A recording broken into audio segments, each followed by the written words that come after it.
नमस्कार, मी अर्चना गावकरच्या रेसिपी या चॅनलवर तुमचं स्वागत. आम्ही तुम्हाला मुळ्याच्या पानाची आणि मुळ्याची बेसन पिरून भाजी छान अशी दाखवणार आहे.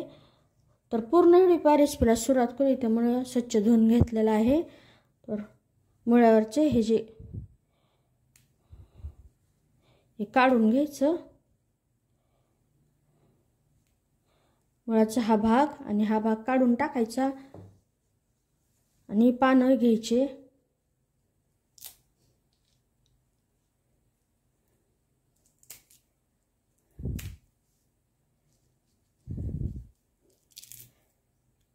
कट करून घ्यायचे हातानेच. असं किचन सुरीने थोडंसं हलक्या हाताने स्वच्छ करून घ्यायचं. हा भाग काढून टाकायचा. हा भाग काढून टाकायचा आणि पानं घ्यायचे. हा दोडका व्यवस्थित असा किसून घ्यायचा. सॉरी, मी चुकून दोडका म्हणले होते. मुळा किसून घ्यायचा. इथं मुळा किसल्यानंतर त्याला भरपूर पाणी सुटतं. आपण पाणी काढून घेणार नाही मी. तर हिरवी मिरची आणि लसूण, लगेचच चवीनुसार मीठ, थोडंसं भडदोडासं बारीक करून घ्यायचं जाडसर. सगळं साहित्य तुमच्या आवडीनुसार प्रमाणानुसार घ्यायचं.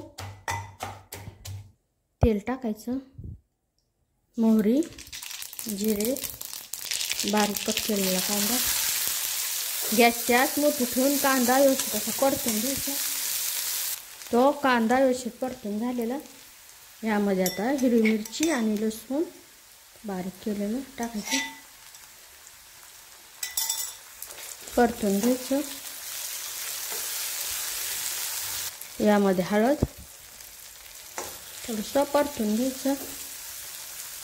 हे मुळ्याची पानं आणि मुळा किसून घेतलेला. लगेचच इथं बेसन पीठ टाकायचे. तर 2 चमचे बेसन पीठ. मिरची आणि लसूण बारीक करताना मीठ टाकलेलं, त्यामुळे मीठ टाकायची गरज नाही. इथं मुळ्याला पाणी सुटतं.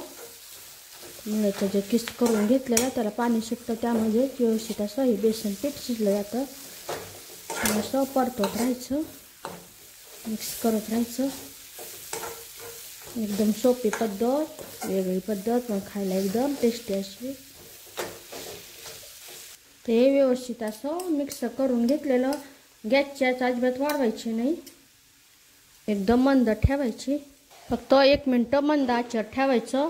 अगोदर 1 मिनटं मिक्स करून घेतलेलं, आता 1 मिनटं झाकून ठेवायचं. इथं 1 मिनटं झालेला. व्यवस्थित असं मिक्स करून घ्यायचं.